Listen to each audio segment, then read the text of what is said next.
camera? Can it share the view? Can it scale up to 1 million? Is it legally feasible? Is it really allowed to bombard people with advertisement? And is it ethical? If I charge $10 more so you don't have to wait on new ideas, will I get in the press? Will people criticize me and say the Empire State Building is only for rich people? So feasibility means technical, legal, and ethical feasibility. And the last one is what's called viability. Viability means, do I make money? Maybe the customer wants it. Yes, I can build it, but is it good for me? Is it viable? Maybe the technical infrastructure for the video camera costs me $1 million and hardly anyone comes. To triage, I might need a second lift, a second queue, massive investment. I never get my money back. So, we are here in the process of generating ideas, and then later, every idea we ask ourselves, is it desired, feasible, or viable? At the moment, I don't ask any of these 3 questions. I'm just collecting idea after idea after idea. So when we work in the Nestt in the first days, it's just idea after idea after idea. I want you to go home and your head is buzzing. Oh my God, these 29 ideas already. So if this is the Empire State Building, which of these ideas is 20 days, 20 months, or 2020? DIRA, selling souvenirs. We can do this at the end of August next year or in 4 years. How much time would you need? Actually, it depends on the souvenirs that I want. Don't say depend, just say 20 days, 20 months. Okay, I'll take it on 20 days. 20 days, absolutely, yeah? So you just have a pop-up shop, say, hey, for $100 a day, you can sell whatever you want. How long do you need to sell books? Maybe 2 days, 20 days. 20 days, yeah, so great. When you sell souvenirs, you can sell books. What about triaging, charging more, having a second queue? 20 months, yeah? So you have to sort of fast track and say for $10, you don't wait. You just skip the queue and you go up. And to install a video camera and invite the world for $1 to watch? 20 months. 20 months, yeah? So use a kind of video streaming for cash. So people just now tease out idea after idea after idea and work out how much time will I take. Yeah? So we can go about and say, how long do you need for your idea? To talk an airline, to sell Empire State Building tickets? That's not my idea. Just for my own idea is to create a movie, King Kong movie. So we talk about this in a second. At the moment, I just want to know if you could just sell tickets in advance to airlines. So you have to negotiate with airlines, you do a commission model, a pricing model. 20 months, yeah? So you've got airlines as partners. Airlines as partners. And then we talked about the idea of advertisement, convincing others to advertise. Maybe here as well, yeah? So we put 6 ideas. We already discussed what can I eliminate. There's so many other ideas we have. So I want to quickly now go through what else we do. So the next question is, what could I insert? What could I do that I don't do right now? So you 2 ideas, I can insert. So this is insert here.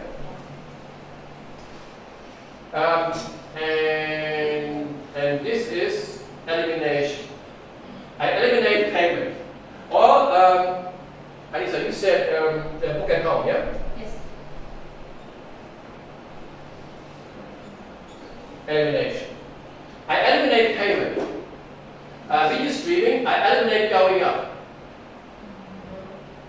I'll talk about this in a second. So inserting means anything I can add to that process. And of course, what else would I add? Souvenirs, books, coffee. Vehicles. What was that? Vehicles. Sorry? Vehicles. Yes. Sandwich food.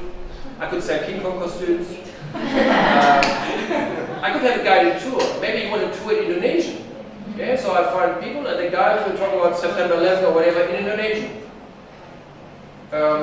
Maybe selfies or selling roses to people who want to propose, whatever, yeah? can add. Then the next sequence, the next pattern is what we call resequencing. So, and you can see, this is not about training ideas and ideate, and I don't give you post-it now. It's a very structured approach. So every time, I go back to your idea of a movie in a second, it's like I cluster the ideas. I don't say come up with any idea. I say delete everything else you had so far, start fresh, and ask yourself, same process, but could I do it in a different sequence? So instead of A, B, C, could I do B, C, A, or is there anything I can mix around? Any ideas? Enjoy A. After enjoying the food, then you could pay. So you move payment to the end? Yes. It's a great idea. It's amazing, the same idea. So,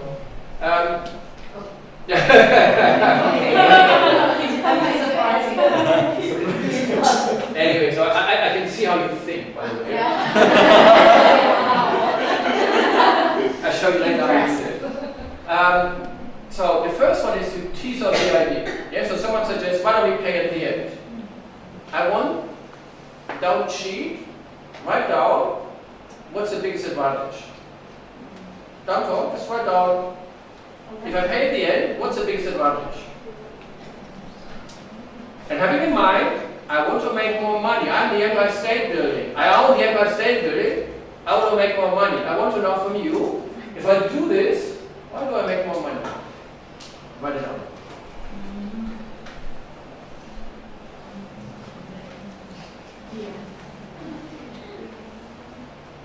Pay for the selfies that you have taken.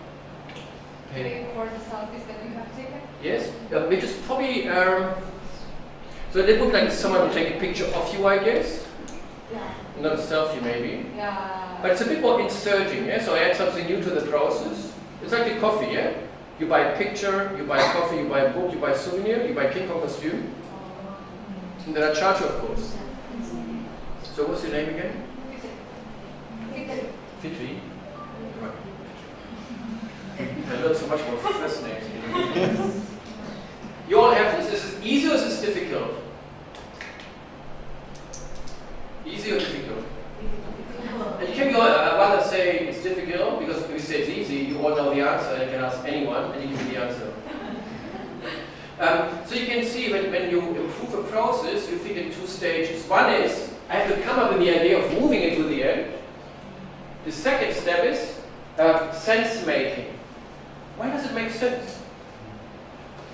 So we might say, all right, of course, move it to the end, but then the question is, why would I? Which is probably hard. Tell me, what's the biggest benefit if payment happens at the end? Reducing queue. Sorry? Reducing the queue time. Do I? What the queue to pay. But is there danger that they all leave and they all queue up to pay? And why do I make more money then? Usually if we pay first for something, then if you want to buy another items from the store, we would we would need to pay again. So you have only one payment process, yeah? Yeah? It's a bit like a restaurant. You pay at the end for whatever you had eaten. Yeah? So it's sort of convenience, yeah? So maybe the queue is less long, there's one payment, but does it really mean a complete new way of making money? Or is it just a bit more convenient? I'm looking for what's a breakthrough idea? Why is it so totally different? Anyone? Paying with card, like tourist card. So probably they enter the building not having the card. Can you do me a favor?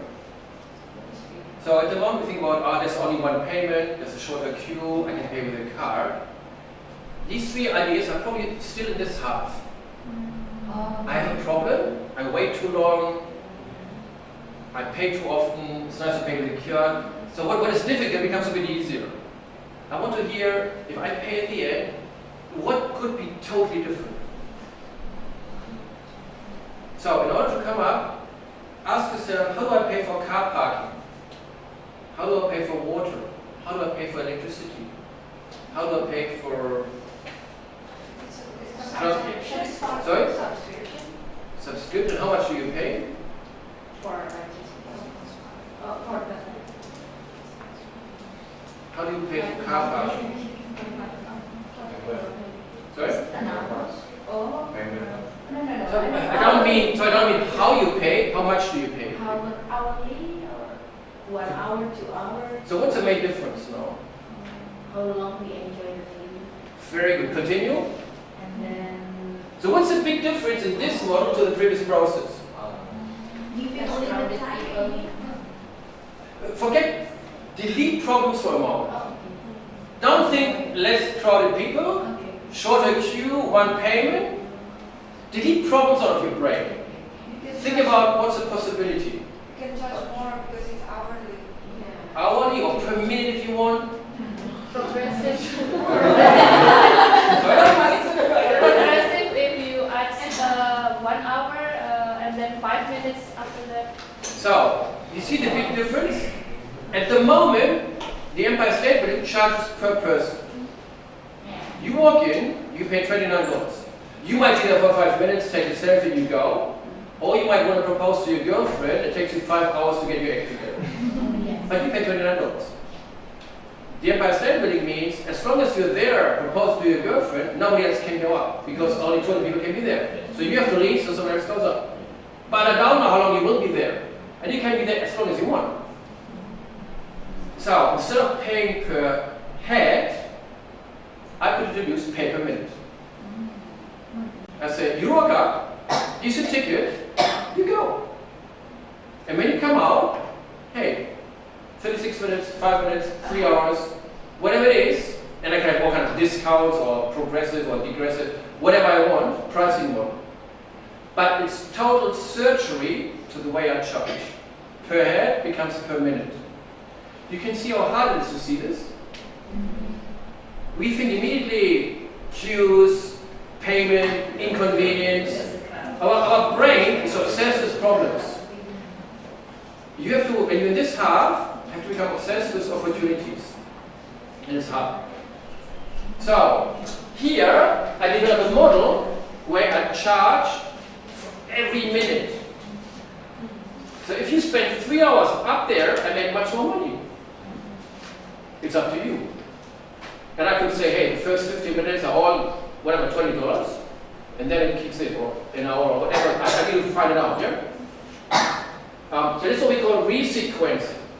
So when you facilitate these workshops, you might not know if resequencing makes sense. But you want to be the one who triggers the question. We work in all kinds of industries. I don't know how you run oil and gas, a cinema, an emergency room, or sell bread in a bakery. But as a facilitator, all I can do is ask all the time, could you do differently? I said to my own university, could we charge based on consumption? When my students come to the actual class, we charge them more. If they stay at home, we charge them less. I don't say it's ethical, I say let's consider the idea. This is called usage-based pricing. Usage-based pricing models. So this is when I've got a process, and somewhere in the process it has invoice or payment. A good process improvement facilitator, as soon as you see payment, will come up with a question saying, can I move payment to the very end? In the old days, it was impossible because I couldn't track your behavior. Today, in the world of, I can see your phone, IoT, sensors, it's much easier to track your behavior. Airports around the world, they buy light as a service. They don't buy light bulbs, they buy light as a service. When I switch on the light, I charge you. The insurance companies that charge your insurance based on how far you drive. Michael, you traveled 280 kilometers this month, and we charge you.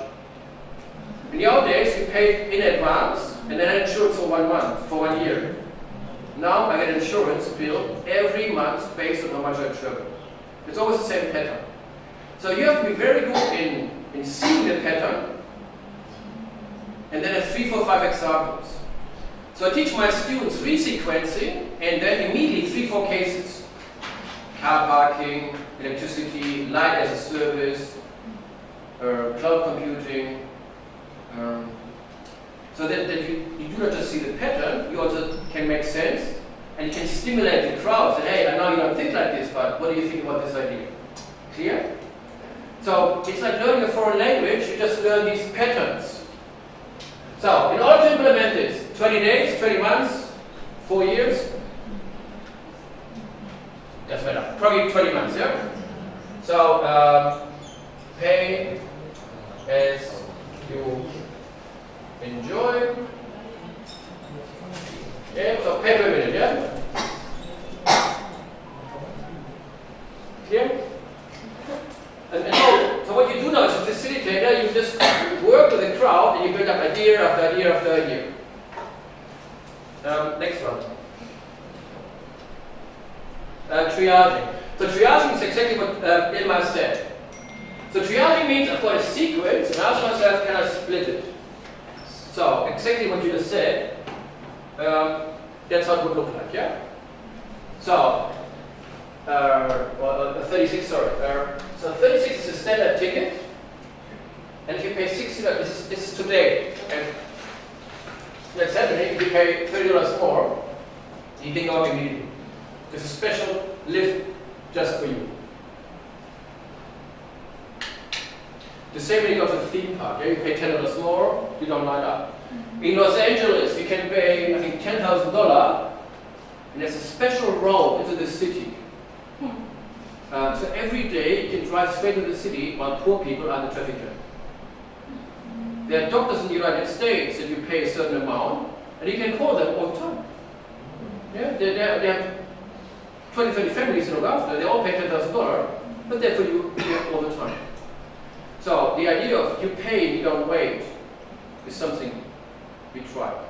There are banks and say if you want to get your money from an ATM, they might show you a 1-minute advertisement clip, and only then you get your money. You can say cancel, they will charge you $1, and you really get your money. So you pay yourself out of waiting. Again, the book, What Money Can't Buy, talks about is this ethical or not? Should you do this or not? So I remember we had a project with a retail company, and I said to them, when I go shopping at the supermarket, and I shop for my family and the whole trolley is full, and then I come to the checkout, and on a Friday afternoon, it's a long checkout. And I asked them, well, but I'm coming every week here. I might spend whatever, $10,000 a year. Why can't you treat me like a frequent customer, like my airline? Why can't I go to my supermarket and there's a special queue for our gold customer? And why can't I park my car in front of the supermarket? Because I'm coming here all the time. Why do supermarkets not do that? Anyone else? And I don't think any supermarket in Indonesia works like this. So why do supermarkets not do what airlines do all the time? Airlines do this triaging. You spend a lot of money, you travel a lot, and you're a frequent flyer. Why do we not do frequent shopping checkouts? Any idea? Unethical. With airlines, there's business, there's corporation, it's not you. But in the supermarket, equality, everybody's equal. Yes. If you as a supermarket would do this, you would have the press, the media, the citizens all over you. So, you have to work out, when I've got an idea, is ethically feasible or not. We at the moment just create the idea. This is how the Empire State Building works right now. So if you would walk up to New York tomorrow, you can buy an express ticket. Question for you, is this a 20-day, 20 months, or a 4-year idea? Sorry? 20? 20 days. Yeah, but it depends a bit on infrastructure, yeah? So you have to work out when you need a second lift, when they triage. So these are probably wealthy clients as well. So maybe you can park in front of the Empire State Building, maybe it's a special restaurant, maybe get a glass of champagne. So once I triage, I need to work out what else could I do here. So maybe we put this in the 20 months, if you're okay with it. Triage, yeah? There's the idea of an express lane. I mean, we had here as well, sorry, the same idea. Get rid of this. And so this is now the idea of triaging. So what I want is, and so pay as you go was resequencing. Thank you. So what I want is that with every idea, you also remember where did the idea come from. So when I work with my students, actually I don't care what idea you have. When I do a lecture, I don't care what your idea is. I care that you say, I try to triage. I try to see usage-based pricing models. I did resequencing. This is clear? This is much more important than the idea of having a video camera or selling books or souvenirs. When you think like this, you can take this thinking into any industry, to any process. Clear? All right. One or two more. Optional. Optional means not everybody has to do the whole lot. But for some of them, they can skip. What's an example?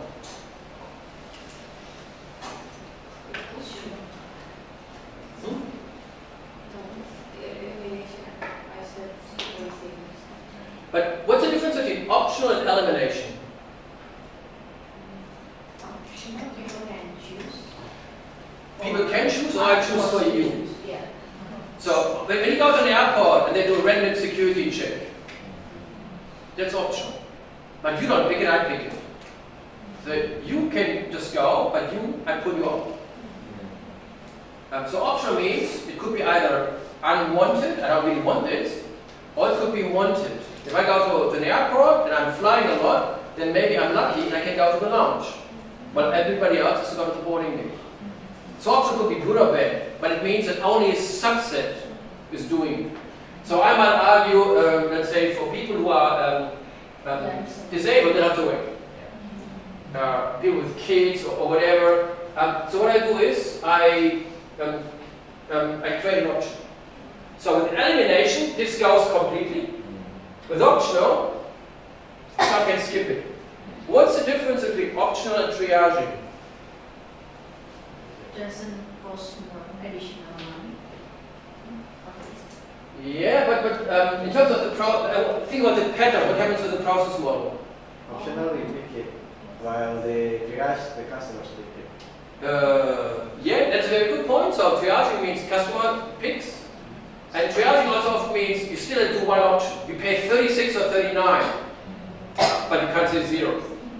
So triage might mean if I get my boarding pass, is it SMS or email? But you have to get one. Optional will mean I don't get a boarding pass. So optional means it's either 1 or 0. Triaging means it's A or B. And elimination means it's one or the other for all of us. So there's 3 different patterns. Yeah, so if I say and that's what I can implement very quickly. I could say to my guys tomorrow, if someone comes in a wheelchair, make sure they get immediately lift. I can implement this tomorrow. So when we do this process innovation, we also ask, can I do it tomorrow? So I want as many ideas as possible here to create momentum. So I would say here, I'd say for people in a wheelchair, they go to the lift immediately, yeah? And that's optional. So what you do here is, thank you so much. Thank you. So what you do is you get preferred treatment, and you can implement this immediately. So as a facilitator, all the time, could I do it tomorrow? And you want to tease a lot of ideas, then that sort of space of, yes, I can do it tomorrow. Because I want to change immediately. I want to keep up the momentum. I don't want, hey, you have to wait until next year until something is happening. So I might leave it there in terms of patterns. I would send you a paper that talks about the 50 patterns we have. But as a good facilitator, you do nothing else than asking the audience, what about, and what about? And all we have done so far is we created 3, 5, 7, 9 ideas by having a very structured conversation. Could I do this? Yes, I could. Could I do this? Yes, I could. I didn't say, hey, write down 3 ideas, think outside the box, listen to music, go in circles, or have a shower. I just say, think in a certain structured way. Clear? All right. I give you one more idea of how we generate ideas here. So the challenge I often have is, people are very active here, and when I take them to this half, they're all excited, but they don't know how to think. How do I come up with an idea? So this is what we call patterns. The next one is what I call derivation. Derive. So derivation means, see if I've got a few slides of this. Skip this. Derivation means I derive the idea from somewhere else. So often we see a problem and we ask ourselves, who else has fixed this before? So derivation means either I've got a well-defined problem, how someone else solved this. So example, if the problem is, on a Sunday morning, there are a lot of people waiting to get into the Empire State Building. So what you do is you look at your process and you describe the nature of the problem. So you could say, I look at the Empire State Building process, and what I see is a lot of demand, long queue, limited supply. So you step back from the process and you try to work out, what sort of problem do I have here? Looks like a supply-demand problem. A lot of people want to get in, very few seats. Now, in order to come up with a solution, you ask yourself, where in the world have I seen the same problem before? Can you all write down? Could be anything. Study, work, private life. Where have you seen high supply, limited demand? Can you write down one scenario? High demand, limited supply. Sorry. High demand, limited supply. A lot of people want it, very few people get it. Write down one scenario. Where in the world have you seen? That's so funny. I'm thinking about. So a lot of. Sorry, I have to go to. Of course. Thank you so much for joining us. Appreciate you coming. It was fun in. Maybe misunderstandings to me after this. All right. I have a video. Oh yes. Yes. Thank you. Thank you. Yeah. So have you all written down one scenario? So. Yeah. Sorry. Getting there. What did you write down? Concert tickets. Very good. How, if you organize a concert, how do they solve it? So the first one is you have to find a source of inspiration. So we said to the audience, well, what type of problem do I have here? A lot of people want to get in, limited seats. We don't know how to solve it. So the question is, can I derive, can I copy a solution from somewhere else? You said concerts, how do they solve that problem? Usually they use memberships. So the one who have membership from the sponsor will get more concert tickets than the other. Like they can pay, actually when you pay concert tickets, you can pay for four person at once. So the members will can pay for 4 person, 5 person, when usually non-members only get 1 ticket. Very good. So membership model, or what else do they do? Well, usually they put more tickets, like they put more seats into the hall. Imagine, whatever, Pink comes tomorrow, there are 1,000 seats, 10,000 people want to buy a ticket. And imagine there's no membership model. How do I know which 1,000 people will watch Pink? How do they do that? If you want to get a ticket, what's the best chance to get a ticket? Online, is it? But what do you need to do to get the ticket? To book it. Pre-book. Out of 10,000 people want to get a ticket, 1,000 people get a ticket. Which 1,000 people will get a ticket? The ones who come first. FIFO, first in, first out. So concert tickets, I don't care. Whoever comes first, in the physical queue or online, will get a ticket. So the way they solve the problem is you have to be fast. End of story. And a lot of models work like this, yeah? I've got limited capacity, whoever is first gets it, end of story. So, 2 ideas. Membership model, maybe takes a while to organize because it requires organization here. So I would say, why don't we have a membership model? Derivation from concert tickets. So I could say, well, you become a friend of the Empire State Building. Yeah, it costs you $100 and you can bring a friend for free. The other one was, we do nothing else than FIFO, yeah? First in, first out.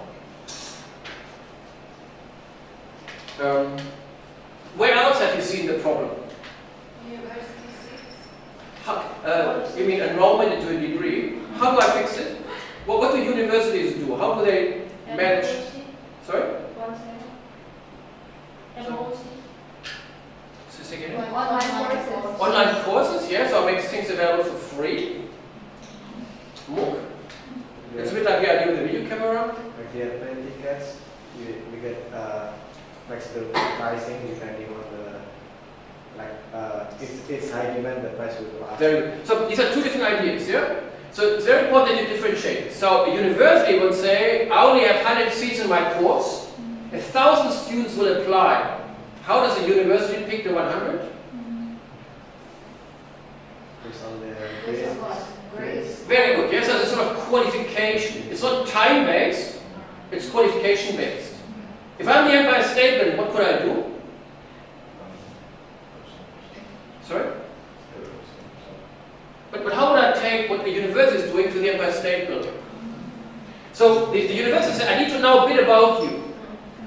How smart are you? Can you qualify? Blah, blah, blah. And depending on your attributes, I say yes or no. So the Empire State Building might say, we give it to people who fly a long way, to people who have never been to New York before, to people older than 50, whatever you want. So all of a sudden, I could pick some criteria and say, I've got limited seats, so you have to qualify a certain way. Maybe I say only 10% goes to Americans because we don't have for tourists, or the other way around, whatever you want. So you could say, I pick personal attributes,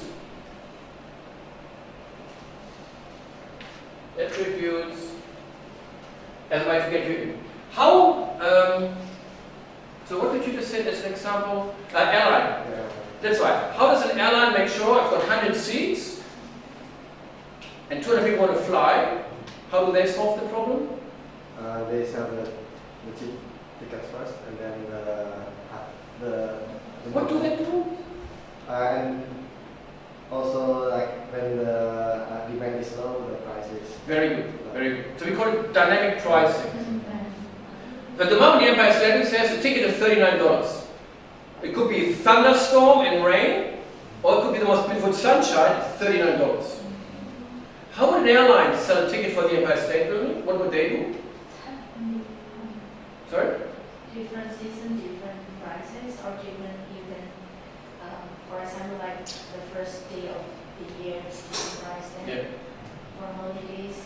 So what would you do? You wake up, you run the Empire State Building, it's 6 in the morning, you watch your weather forecast, it says, perfect day. It's Sunday, 29 degrees, not a single cloud.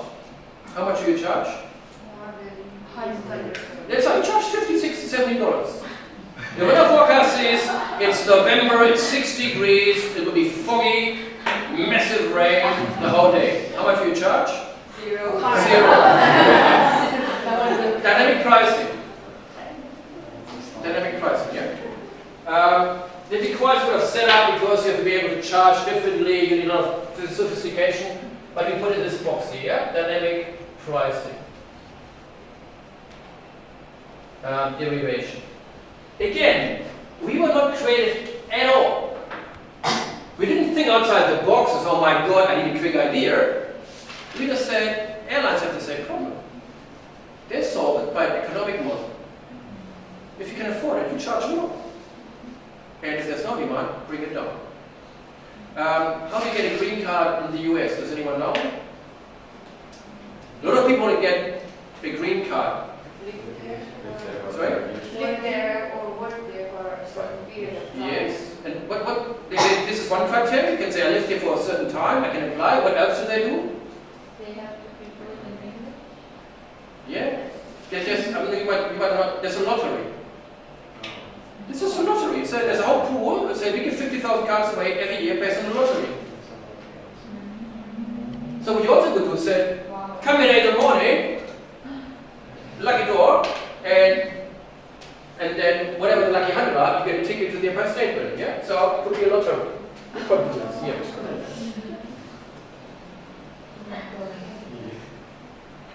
Yeah.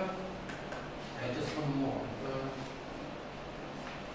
You can see how you search around and you come up. Singapore. If you want a driver license in Singapore, how does that work? Anyone knows? get the. So Singapore is a crowded city. Not everybody gets a driving license. You have to pay for it. Oh. How much do you pay? I don't know, but there is the system like coupon the points if you make not a crime, but if you make a mistake, your point gets lower, and then if your points get 0, you cannot have any chance to get the driving license. Yep. 2 years or 5 years Yep. from that time. That is how. But I want to know. I move to Singapore tomorrow, and I want to get a driving license. How much should I pay? Does anyone know? So what Singapore will do is that this year we have 3,000 driver licenses, and 10,000 people want a driver license. And I will ask everyone, how much would you pay if I give you a driver license? And you might say $500, you say $800, you say $2,000, you say $50. And then I get my 10,000 answers. Then I go to number 3,000 and say, how much do 3,000 want to pay? And whatever 3,000 wants to pay is what the 3,000 will pay. So it's a sort of auction where you put in a bid, and it's like a bidding process. There are 3,000 licenses, and whatever number 3,000 pays, is all charged. So you could say it's a bidding process, an auction. If I want to sell something, if I want to sell this bottle of water, and it's limited supply, high demand, I just ask you, make a bidding process. And say, how much you want to pay? Dynamic pricing means I have to know the price. Bidding means the audience gives me the price. So I could say, why don't we just do the following? We just do a bidding process. Yeah, beautiful Sunday. Thousands of people want to go up the Empire State Building. I don't know how much to charge. So I said to the audience, book a slot from 11 to 12 o'clock and submit your bid. I've got 100 seats. The highest 100 will get a seat. End of story. I think a lot. I don't know. But this is the power of derivation. We talk about Google. What do you say at Google? Advertising, yeah? So, derivation has got two facets. You say, here's my problem. A lot of demand, limited supply. Where else have I seen this? And we jump from green card to concert ticket to universities to airline or road pricing. 5 different sources of inspiration. The other thing you can say, forget my problem. We ask ourselves, how would a certain company run my organization? I don't have a problem, I want to be inspired. I talk about the upgradable degree. How did I come up with the idea? I ask myself, how would a software company run a university? What software companies are doing, they sell software as a version, release manage. We don't. So I ask myself, if I would sell a degree like a piece of software, I would charge you 70% per year, and you get an upgrade. Finished. Numbers great. You just copy paste. How would a software company run a university? I didn't have a problem. I didn't say, oh my God, how can I sell a degree as a piece of software? You get inspired. So derivation has got two facets. You understand, here's my problem, and who else has solved it? We work with a mining company in Australia. They went to Mongolia. They had to hire 9,000 employees. And HR asked us, how do I upscale so quickly? How can I hire so many people to onboard them? And we said, there are 2 industries who do this all the time. Universities. We onboard 6,000 students every 6 months. And movie industry. When you make Harry Potter, Lord of the Rings, you go from 40 people to 700 people. And down again. So the mining company visited universities and movie production houses to talk about onboarding of engineers in Mongolia. So derivation means I've got a problem and I need an inspiration, or I don't have a problem at all. I just want to work out, if I would be Google, how would I run a university? How would I run the Empire State Building? So Google would say, we do the advertising. Yeah? So this is very much also derivation. And you ask yourself, how would Google do this? How would an airline run the Empire State Building? So we talk about dynamic pricing. So this is an airline. What else would an airline do? How would an airline run the Empire State Building? What else would they do? Frequent flyer, frequent visitor programs, yeah? So you come 3 times and the 4th trip is for free. You come 3 times and you get a fast track for free. Maybe I upgrade you for free. No, you've been here 3 times. Guess what? You get a fast track for free. You don't pay $69, but hey, welcome back, Anissa? Yes. Welcome back, Anissa. I just gave you an upgrade. They don't do this today, but an airline will do this all the time. You would go out to your friends. Guess what? I got upgraded at the Empire State Building. So, the idea of I could have an upgrade. I could have a frequent visitor program. Yeah, so it's all inspired by what an airline will do to your program. They show movies in different languages. If you open a plane, you can watch a movie and you can pick different languages. Could I go to the Empire State Building? Could I get a headset? Get Indonesian, German, English? Get a localized experience? So, multilingual support could be one thing I could do. Multilingual support, multiple languages. So this was how Google would do it. How would an airline do it? The New York Stock Exchange, where I trade shares. So you buy in advance shares, you can sell shares.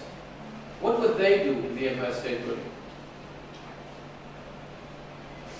It's a bit tricky. So now imagine a world where I do pay as you enjoy. I charge every minute.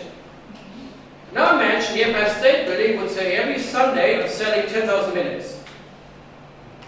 In 3 weeks on a Sunday I would sell 10,000 minutes. I do dynamic pricing. I'm not sure if it rains or not. What could the Empire State Building do? If you think about every day you sell 10,000 minutes, and every day, depending on the weather, the price goes up or down. What could you do?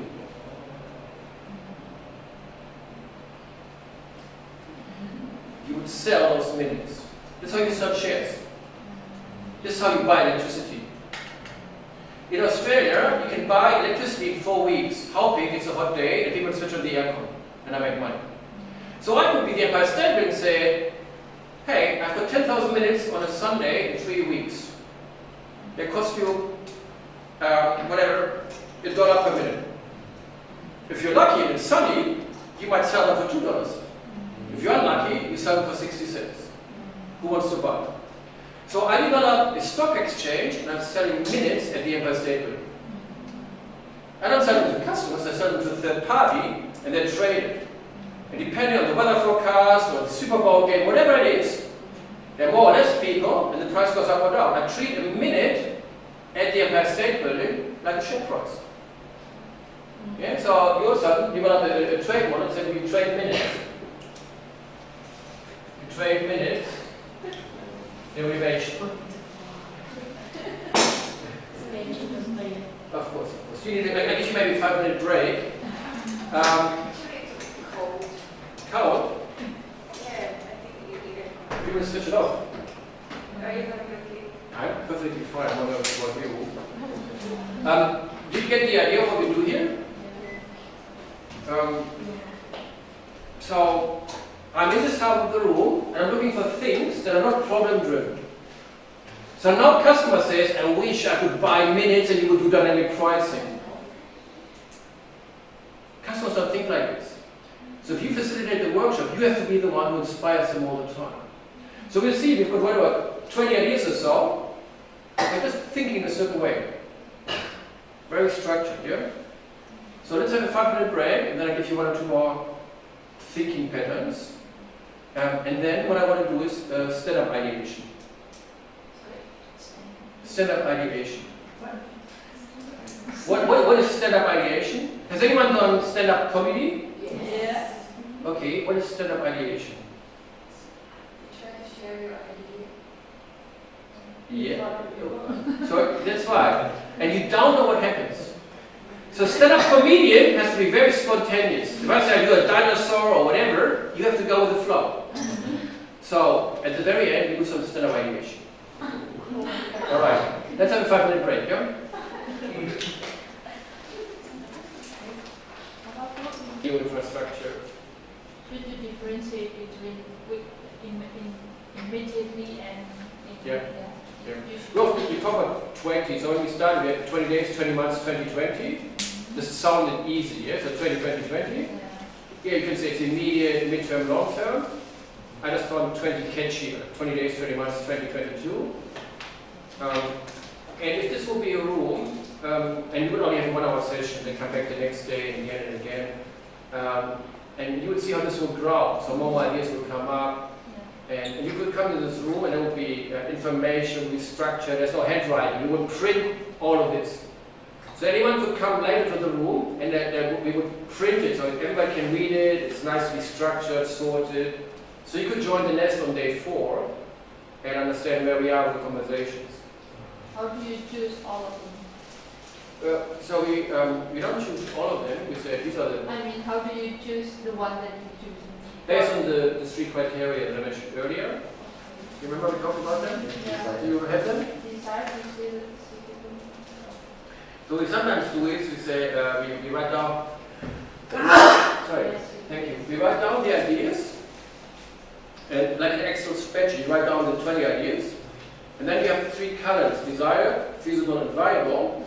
And you might say on a scale from 1 to 10, how desired is it? How feasible? How viable? And sometimes it might mean you have to talk to customers. So I might have to talk to tourists and say, well, do you like the idea? Would you borrow a King Kong costume? What would you take if I charge $50 and not $20? So for each idea, you try to understand on a Likert scale or 1 to 10, whatever you want, how desired, how feasible, how viable it is. And then later you can say, what's the most desired idea? What customers really want. But that might be an idea that's hard to implement. You can say, what's easy to implement? Quick fix, but maybe not very popular. And what's viable? Where do I make a lot of money? Maybe the idea of selling a minute makes me a lot of money. Just customers will hate it. Do I want to be on the Empire State Building and say, hey darling, hurry up? Probably not. So when we work with companies, sometimes say, I want to implement the most viable, the most desired, or the most feasible. Or you can trade away and say, I take the one with the highest score across all 3 criteria. In our conversation right now, I don't judge ideas. It's just about idea. So if this would be a working session, I want at the end of our session, I have to as many ideas as possible. Some ideas might be crazy. You ignore them. But I just wanted to leave the room and say, oh my God, I've got 3 ideas already. It's a positive problem. You want to have more ideas than you can implement. Clear?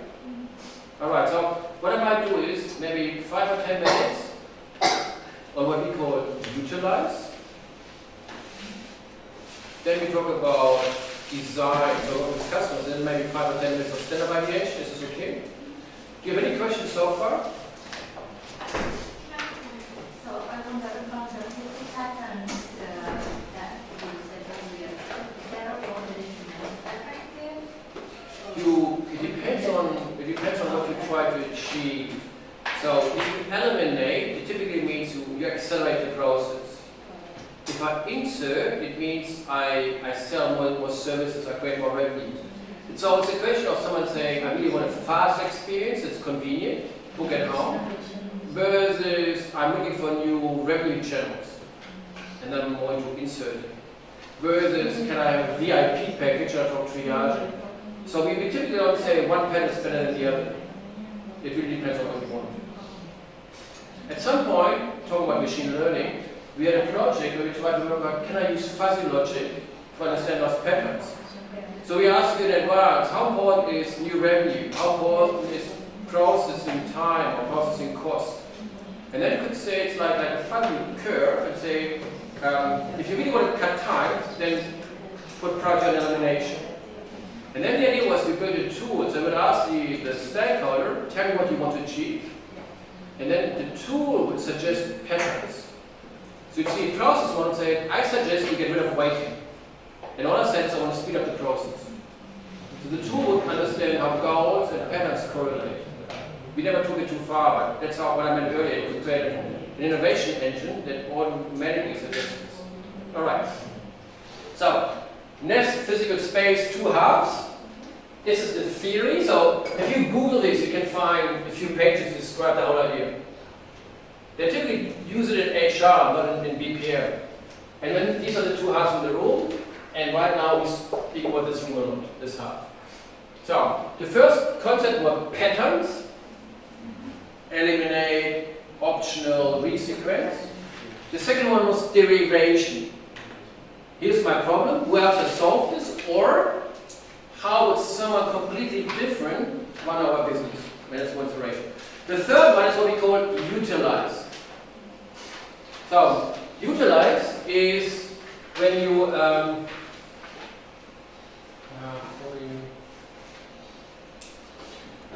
utilize is when you spot opportunities. So can I ask you, what do you see here? What comes to your mind immediately? Glass of water, yeah? What do you see? Half empty, what do you see? Half full, yeah? Glass of water, half empty, half full. Is there anything else you can see? The shape. What do you have to spot in this half of the room? Opportunity. What opportunity do you spot? To drink. Sorry? To drink. To drink, yeah? That's very good. It's amazing how few people say I can drink it. This is very good. So people say I can see glass, I see half full, half empty. Very few people talk about what actions does it empower. So it's unusual how very few people say I can drink it. And what else could you do? You could fill it up maybe, yeah? So the typical, and do this with friends or students in a classroom. I show them often the glass half full, like a glass like this. And I say, a glass of water, half full, half empty, and that's it. They might talk about the shape, it's small, it's big, whatever, it's dirty. But they will never say I can drink it, and they will never say I can fill it up. So in this half of the room, you see a state.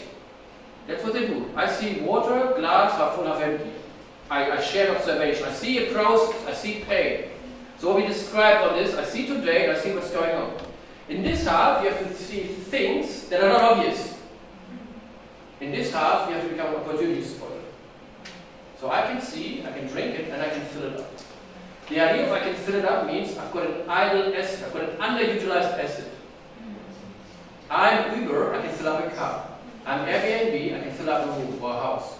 I'm a university, I can fill up the empty lecture theater. So in the third concept, we ask our client, what is it that you could do with the idle assets? So what's an idle asset at the Empire State Building? You've got more here. What's an idle asset at the Empire State Building? The building. What could I do with the building? Rent it out. Yeah, so maybe there's spaces I could rent out. Maybe I close for tourists at 10 in the evening. How much would you pay for a midnight party? We have a lecture theater or a big room on level 10. And it's like 360-degree view. And we often use it for functions. Big seminars, announcements, celebrations. On Friday and Sunday, you can book the room for your wedding. So people come to our university and have a wedding in our best lecture theater. Idle asset. What other idle assets might I have? An idle asset can be, I call them hardware, software, webware. It could be a physical thing, like a building. It could be data, algorithms, insights, or it could be people, employees or customers. What's it? About? You're saying idle assets. Yes. Yeah. Yeah, Because just talking I have to understand what you're saying. So idle assets, yes. Yeah. Okay. Things that you have, physical assets, digital assets. So digital asset is, we work with a car manufacturer and they say every time you use your windscreen wiper, I know that it rains. I could sell the information that it rains to other people. I'm the Empire State Building, and I can see that 33% of my visitors come from Brazil. Who would like to know tourist patterns? Who offers Portuguese sightseeing tours? So idle asset means maybe I've got data that I could sell. I'm a telecommunication company. I know where this phone is. I can see when this phone is not moving on a highway. I can see when 100 phones like this are not moving on a highway. Hey, I know there's a traffic jam. Who would like to know that there's a traffic jam? I'm selling this to a navigation company. So, idle assets mean what physical, digital, or human capital do I have, and what else can I do with it? The supermarket we work with, when we talk about the staff members, the employees, I ask them, how many languages do they speak? So I'm a Chinese tourist, I speak Mandarin, I come to Sydney, I want to buy certain Chinese items. I don't speak a single word English. Every 10 or 50% of all staff members speak Mandarin, but you don't tell me. I said, why don't you have a little sticker, a flag from Japan, Indonesia, Germany, whatever, it says the language you speak. Next time I go shopping, hey, you speak Mandarin, I talk to you in Mandarin. It doesn't cost you anything. It costs you a cent to print a flag. It makes a huge difference for the customer experience. I can talk my language. So I switch on an asset that I have anyway. We work with another company and ask them, do you know what talent you have? So they ask all the employees, what can you do? 2 people said, I've got a license as a drone pilot. The company didn't know this. They're a utility company. Now they've redesigned job descriptions to use the talent of the 2 drone pilots that they had anyway. And now they help them to study problems along the pipelines. Without hiring anyone, they just used someone they had already, but they didn't know this. So idle asset means I switch on something that I have anyway. If your university would sell a lecture theater, you sell an idle asset. So Empire State Building, I can either use the building. That could mean maybe the top floor at midnight. It could mean the stairs. Well, on a Sunday, I do a sports competition. Yeah? For $10, you run up and down. Maybe on a rainy day, you want to train. Maybe you prepare for some exercise. I don't say yes or no, I just say this is what I could do here. I talk about the data. I can see the tourists, I can see patterns. And the third one is, I talk about employees. So maybe what I do is, I've got employees who speak 17 languages. Guess what? We now offer a guided tour in 17 languages. And what can I do with the customers? While they're waiting in the queue?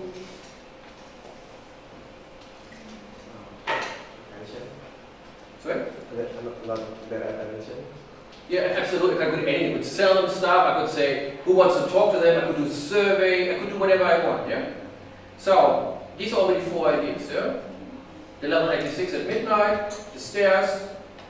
Sell some data about tourist patterns. Talk to the employees in their own language, or explore what can I do with my customers. Sometimes it's also the idle asset. Might be the customer that helps me. We work with a home improvement company. And they try to work out, what else can I do? And I said, well, when someone walks up and they buy paint, you're the first one who can see that they want to renovate the house. Why don't you ask them at the checkout, you want a painter with it? I can see you renovate, but maybe you don't like painting. They've got 10 million customers. I said, some of these customers love painting. So what you do now, I sell 2 times $50, 2 hours of painting. I find another customer who lives close by, they love painting. You bought paint. You just bought a painter who hate painting. The painter gets $80, I get $20, and you don't have to paint. All I did is, my idle asset, the thousands of customers I have who love renovation, I put them together with my customers who hate renovations. I just made $20 in a blink of a second at the checkout. By brokering idle asset. You see how this works? Now he has a problem, you create an opportunity. So, we could talk about, let's say, the midnight party. We could talk about the stair run. So these are idle assets, yeah? We could talk about The multilingual has to already to a certain extent, so idle asset, and so on. So idle assets means what are the things that are idle that you don't use? So I want to come to an end. So you think in patterns, you think in derivation, problem or inspiration, or you think in idle asset, hardware, software, wetware. The last one is what I call design. So design is less about me having a pattern, me looking outside and derive, or looking for what's idle. I work out customer experiences. So what I will now do is say, I invite you, you're all customers, you all come to the Empire State Building. I want to imagine it's Sunday morning, it's 10 o'clock, for the very first time you arrive in New York. You're standing in the queue, you're excited, in 5 minutes you will go up the Empire State Building. The first time that you're there, you paid $36, and I will ask you one question. Why did you come to the Empire State Building? Can you write it down? Just write down your reason. Make something up. But if you were in the Empire State Building, you're in the queue, and I would ask you, why did you come to the Empire State Building? What do you write down?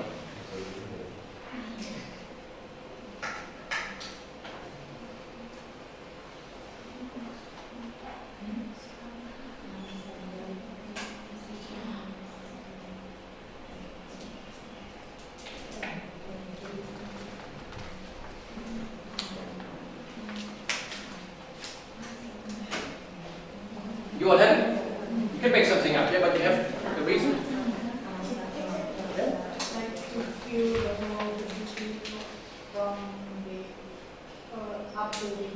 So you want to experience the whole city? Yes, Yeah. then feel the whole. Very, very. You want to really comprehend New York's. Kevin, why did you come to the Empire State Building? I'm excited to see New York from the high school. You were excited about this? Why did you come, Emma? To see other statues, the free control. Yeah, Emma? Yeah, take photos with friends. Taking pictures in a fashion. Taking pictures, you like to take pictures, you want an experience. Kira, why did you come? To the picture section. Anissa, why did you come? I was thinking taking pictures. Go back to your idea. Why did you come? The very first idea you had. To experience the building where King Kong was made. Very good. I love movies. People fly to Paris, to London to study Harry Potter. I go and I love King Kong the movie. This is the big monument. I want to experience this. Maybe I can really borrow a King Kong costume. Can I hang somewhere? Maybe I want to read how they produced the movie. I'm a film fanatic. I love architecture. The Empire State Building was built in 1930. Art Deco. This is the tallest Art Deco building in the world. This is the biggest thing I can see because I love architecture. I want to propose to my girlfriend. This is our long-term dream. How more fascinating can it be than to propose to your girlfriend at the Empire State Building? I love skyscrapers. I've been to the 20 tallest skyscrapers, and the last thing I need in my collection of skyscraper visits is the Empire State Building. I'm a mad photographer. I love taking pictures of cities, and I'm trying some new experiments. And I'm here to be at sunset to take an amazing picture. So you can see, I could have all kind of reasons why I'm coming. At the moment, we didn't know this. We just assumed your warm body in a queue, pays a ticket, and goes up and goes down. We had no idea who you are. Can you give me, in light of those 7 or 8 different, we call them persona. So a persona is someone with a certain attitude, a certain desire. So as a persona says, I just want to experience New York. I want to take a picture. I want to propose to my girlfriend. I like skyscrapers. I love movies. It's just my bucket list. These are all different personas. Can you give me one idea you have after you heard those 6, 7 personas? Just say, for this persona, I can do the following. Write down one idea. This persona, loves movies, loves buildings, wants to propose to his girlfriend or boyfriend, wants to take a great picture, he's on the bucket list.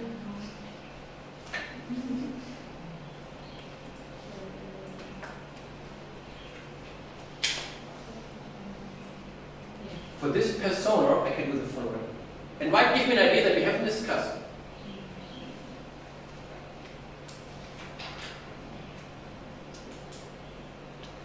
Just wait for 1 second until everybody has one idea.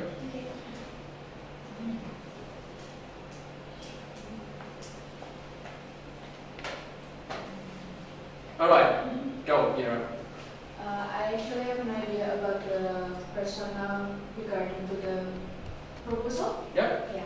How about we create a certain team from Empire State Building, like the employees to help people who usually want to propose their. So what could you do? Very good idea. What could you do?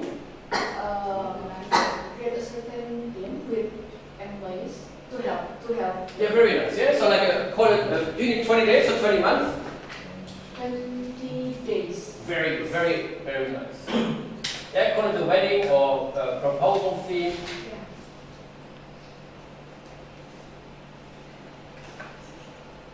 And we call this design. So design, my customer doesn't say what they want. They say what experience they're looking for. They say, I want to propose to my girlfriend. I don't know what that means. So they don't come up with an idea. So what you just highlighted, there could be a whole theme around it, yeah? Or whatever, we have a band that can play stuff, or we have a jeweler who literally gives you a random ring if you made up your mind spontaneously, or we immediately organize 20 rings, or we do whatever you want, yeah? You put tissues on standby. Next idea. Hendra, what was your persona? For the architect, we can sell special tours. Very nice, yeah? For the collectors, usually, like we sell some special souvenirs that will only be able to bought after you. Yep. Like collector's items. Very good, yeah? So you could say this is Art Deco building, there's a whole book written around Art Deco. I've got architects on standby. If this is the biggest thing, you fly around the world to see this. Guess what? I've got this guy who gives it a 2-hour guided tour. And you don't talk about wedding proposals or a King Kong, you just talk about look at this, look at this. And because you're an architect lover, you pay $100 and I put you in touch with an architect. One more idea? Like family tour where I can bring my husband, my child, and there is a spot where I can explain the historical building and the architecture of the building, and I can explain to my children by reading the poster like that. Small spots, but Yeah. they could explain everything. But they came as a family, so they bought several tickets. Yeah. So it's bigger. Yeah. Maybe you can split them. So maybe someone is doing the kids tour and then another tour, whatever you want. So when it comes to design, it's very much driven by the experience of the customer. And this needs to trigger the idea. What else can I do to my King Kong fanatic? To my movie lover? Someone comes, I really want to... I mean, people fly to London to really go to platform 9 3/4. They go to Paris to follow the Da Vinci Code. So, what can you do for King Kong? What can we do by just reenact the King Kong ending scene? Very nice. So, man, how cool that would be. It's me and my 5 friends reenacting the King Kong scene here. It's like the Titanic scene. So you could have all kind of scenarios. I really could put you in the King Kong costume. I would take you to those spots. You buy a little King Kong, or you get a headset that takes you to the whole cadoodle. Yeah. Did you get the idea of what we do in the second half of the room? We have to bring it to an end, but it was important for me that you understand the idea of the Nestt.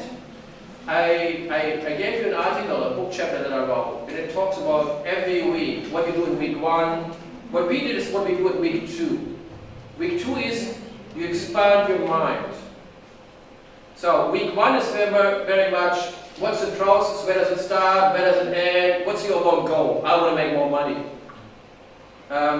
Roughly, what's the process like, what are constraints? Week 2 is what we've done now. Week 2 is now constraints, what's possible. Yeah, we have finished, and guess what, we've got 25 ideas. And we've done this in 60 minutes. We haven't even spent 2 hours or 2 days on it. Imagine what we can do in 2 days. We are rushing through it. Week 3 is now no more ideas. In week 3 we said no more ideation, no more ideas. I want to know which of these ideas are the best ideas. So what we do is on Monday or Tuesday we invite maybe 20 customers, 20 employees, and said, you have not been with us, but in the last 2 weeks we created all these ideas. What do you think? I like this idea, this will never work. I really like this idea, but it's not possible. So 20 ideas might become 7 or 8 ideas. And for these 7 or 8 ideas, I say, you study design. You spend 2 days with customers. You work on a business case. How much do we need to invest? You look into the legal side. You look into the ethical side. You look into the business model, the viability. In week 4, we understand these are the top 6 ideas. How do we implement them? How do we make money? And how are they feasible? On day 21, on the Monday in week 5, we get our senior executives in the room. And say 4 weeks later, these are our 6 top ideas. We have a document called Ideas on a Page. So this will be the team. I would have 6 ideas owner. I said, you are idea 1, idea 2, you look into triaging, video camera, whatever you have. And when the executives come in, I do the 1-minute introduction and then bang, bang, bang, you 6 present. So it's not the project manager or senior person, it's the team. And you might work in the sales department of the Empire State Building. You might be a frequent customer. You might be our marketing officer. You might do guided tours. So you all work in different parts of the Empire State Building. You all have niche experience. And then the senior executives would sit here and they only get a page per idea. This is a 20-day idea. This is a 20-month idea. This is why we believe it will work. Here's evidence. That's the business case. And then we ask them literally after an hour, which idea you want us to progress with. So we go from we don't know anything to 4 weeks later, we will sell minutes, not heads. We have dynamic pricing. We have all kind of third parties. And every now and again, we rent out the top floor and have new revenue at midnight. And most of this came from new ideas and not what was broken. We didn't sit here and spend an hour on how do I create a book-at-home system so you don't have to wait in the queue. We can do this, but hey, I don't need big brains to do this. Is this clear? So the 4 items are patterns, derivation, utilize, and design. Clear? All right, 5 minutes left. Can I get a volunteer? You come. It was ES? Yes. Yes, Diaz, right. Diaz. So, have you done stand-up comedy? Yeah. So what we do now is we call it stand-up ideation. That means you can say anything. You can say a certain industry, a certain company, a certain scenario, and Diaz will say, I can see an idle asset. I can see a triaging one. If Google would run this organization, that's what they will do. And he's a persona. And in light of that persona, I said is the following. Diaz will not say, I've got an idea. Clear? Alright. How many words should he? One, just one idea. Give me one scenario, Diaz. Anything that comes to your mind. I'm gonna go back to the concert tickets. So how do you sell concert tickets? So what I need is, I need any scenario that you want to improve. So I gave you the Empire State Building. You need to give me a process that you want to improve. So you can say, I want to sell concert tickets. Usually when people go over... Stop, just leave it there.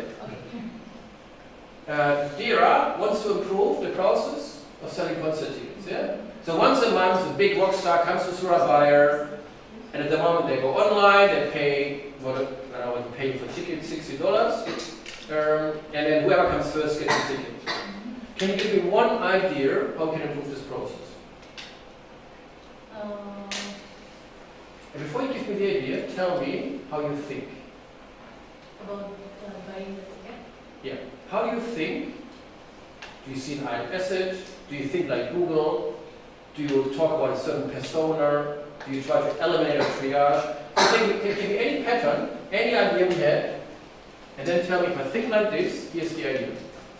For buying on the concert ticket, I think I'm thinking about the triage. Triage? Yeah, very good. Very good. So if you triage, what could you do? like how we eliminate the queue of maybe the people wait for buying the ticket, and then maybe like usually the ticket price is like expensive. Yeah. We can offer like a special like maybe for people who buy more than certain amount of ticket, we can like provide a discount. Yep. So, there were 3 or 4 ideas. I want that you know, I only do triaging. So what's the idea of triaging? What do we say when I triage? What do I do? Split. And why do I do this? Differentiation of customer. And so if I do this for the concert ticket, so at the moment I go online, and if I'm lucky, for $60 I get a ticket. If I triage, what could I do? So that's optional. The thing about triaging, so it's, you either pay $60 to get a ticket, or you pay $120, and what do you get? VIP is closer to this. Close to the stage. I take you up, you get a lunch, you get an autograph, you get an album for free, you can see the actor, you do whatever you want. So triaging means nothing else. You pay more, you get more. You wait less, you get extra service. That's all, yeah? Great, well done. Well done. Well done. You pick the next volunteer. Thanks, yes. Oh, the next one. I think the next Well, you pick the next one, yeah, it's even easier. Pick one. Maybe I want to have Kevin. Come on, Kevin. Sorry? 2 more minutes out. Throw out anything to Kevin. About plastics. Plastics, Yeah. very good. So, trade a sentence. What's the problem? What's the opportunity? Yeah, people go to groceries or buy anything with plastics comes with it. So how we can reduce the plastic use? How? I think that's the real. It's not perfect. Yeah. So now, Kevin this morning would have been stressed out. Oh my God, how do I think? I need an idea. Today, Kevin, correct me if I'm wrong, Kevin says that's easy. Is there anything I can eliminate? Can I triage? How would Google solve this problem? Maybe just selling the bag for like Before you give me the idea, how did you come up with the idea? I want that you stop having an idea. I don't want you to create an idea. Tell me how you think.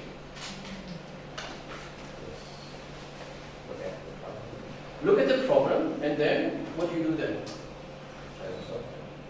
And you solve it by using a certain lens. So you say, I solve it, there's something happening in your brain. At the moment, we are very quick. We see paper, we try to automate. We don't think. I want that you think, okay, I can see plastic. Plastic is unwanted. Let's say, take the example. We don't want this. I don't want that you buy plastics. Now, I don't know how to solve it. I have no idea. I've never thought about plastics.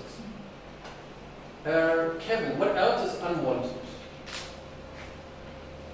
What else is unwanted in the world? Sorry? Waste. Waste? Yeah, we don't like waste. What else is unwanted? Sorry? Sorry?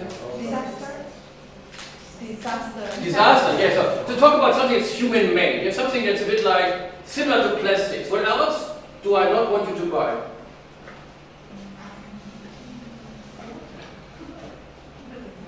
So, the problem is, I've got a product, if I understand you correctly, Yeah. and I don't want that people buy, this is what you said? Or what? No, how to reduce it. The use Okay, of how do you reduce plastics. waste, yeah? Yes. How do I reduce plastics? What else in the world do I try to reduce? Waste. What else? Car use. Car use. Car use. How do you try to reduce the people who use their car? increase the price. Increase the price. As we said, from now on, plastic bottle costs $10. That's what we do with cigarettes, what we do with alcohol, what we do with all kind of items. So we say an economic solution, not an engineering solution, would be simply I increase the price. Because that's what we do left, right, and center. What else could you do?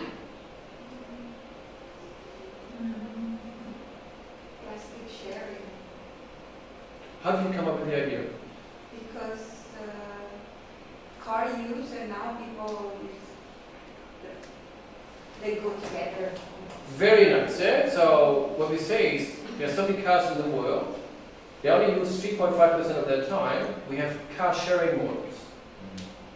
Could I find a way to share plastic bottles? It's out there, but could I clean it? Could I reuse it? Could I recycle it? You can. You may in Surabaya you may use it as a ticket, bus ticket. Very good. So maybe we can cash it in. Maybe it's worth 10 cents. I get something for it in return. Someone else can use it. Thanks, Kevin. So you see the difference. I don't want to say, I see a problem and here's my idea. That's great. You always generate ideas. But what I want is that in the future, when you're on stage, you prove a process. I don't want, people call it cognitive load. I don't want that your brain works hard. So plastics is unwanted, what else is unwanted, and there's an economic solution, there's a sharing model, and I work out, can I do this, yeah? You could say I take a pattern, maybe inserting. Can I have more advice how damaging it is? So what we do with cigarettes in Australia is massive advertisement of people with lung cancer. You see massive picture of a destroyed lung. I insert scary pictures. If I see a picture with a turtle having a plastic bottle or whatever, or a plastic ring, maybe I walk on by the bottle. At the moment, nothing prevents it. It's actually quite attractive. But if I insert a picture, so this is the pattern inserting, yeah? You can see this. So inserting would mean add a picture. Derivation would mean how other things, cars for example, ride-sharing, economic models, have solved this. Customer experience would mean, Michael, why do you buy this bottle? It's convenient, it's easy, I never thought about it. And I would ask, what other solution, like your bag solution, yeah? I just need water. Well, if I give you water in a bag, you bring your own bag, whatever, could it help it? And then the idle is the sort of sharing model. Well, at least it's idle, don't throw it away, what can I do with it? And this is how we reuse it. You've got time for one more volunteer. Hey, Michael. You do this while I can sense it. Come here. All friends. But in my ear, I can't wait to hear your problem opportunity statement.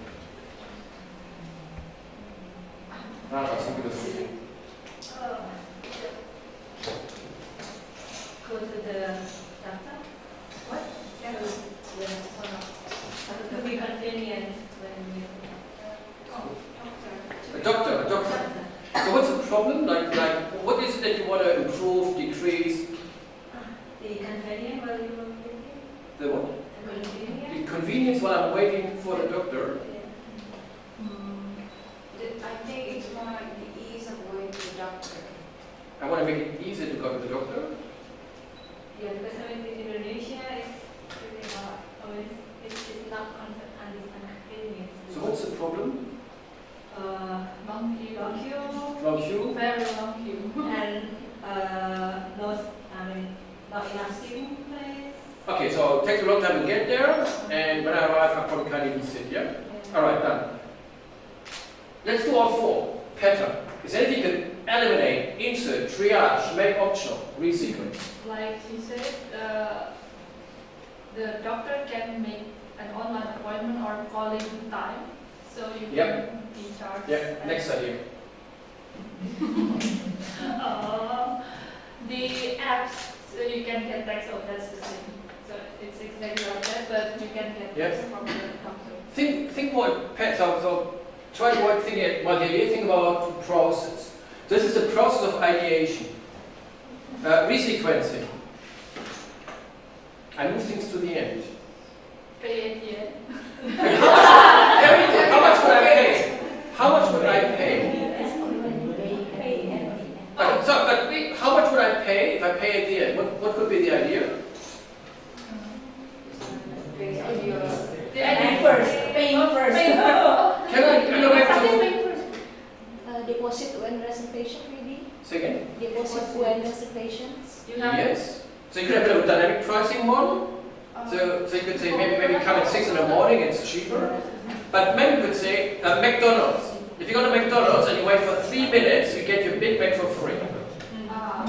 What could I do? For the doctor for free? If you wait for more than half an hour, you get it for free. There's a bank in the Netherlands. If you wait at the call center for more than 20 minutes, they pay you 40 cents for every minute that you wait. What would it do to a doctor if I say, if I can have evidence I arrived and I waited for more than half an hour, I get paid? So you create an economic incentive model around the doctor actually has to overcome this. And I would have an economic model, yeah? What else would you do? Idle asset.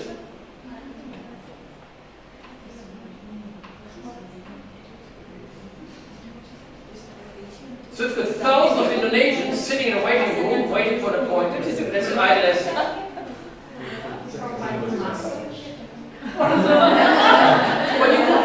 So I suggested this to airlines and said, when I'm flying, people like me to get a haircut. Why not? So you could ask yourself, if these are people waiting, do they want? I mean, people like me a haircut, do they want to have a massage? Could I just attach a little room and say, you wait for half an hour anyway? Is there anything else I can do to you?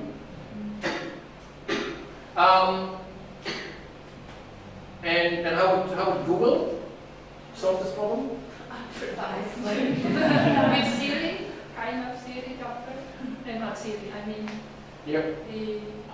You're a very technical person, you know about apps, online bookings.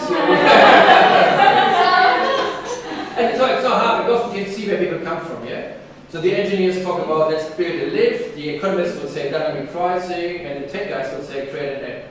So often you can see based on the ideas, it's not offensive, it's great. You can see where people come from, yeah, it's normal. But yeah, you might say maybe I do more advertisement, and it might subsidize. And say maybe the doctor said, I've got these people, they'll wait for 2 hours. Google, how much would you charge if you do advertisement? And if I get money from Google, maybe then your visit is 20% cheaper. We can't say it will work, but we say this could be an idea, yeah? Thank you so much. I might leave it there, but I hope it gives you a bit of an idea of how you can think in the second half of the room. When we do now projects, I said this yesterday too, we sometimes don't even work in that half. At QT, I created a room that I call the O room, the opportunity room. The O room means we only in this half. The only thing we discuss is what else we can do. We don't fix a single problem in the process, not a single problem. We only work out what else can you do. With the idle assets, if you work like Google, if you unlock what your employees can do, if you generalize the process, do whatever. Clear? Alright. I have a little 3 or 4 minute video for you that summarizes how we have done this. I'll have, you follow my slides, and there's an 18-page document that describes a bit like more prescriptive how the Nestt works. Thank you so much for joining me. Another bit of work on your side.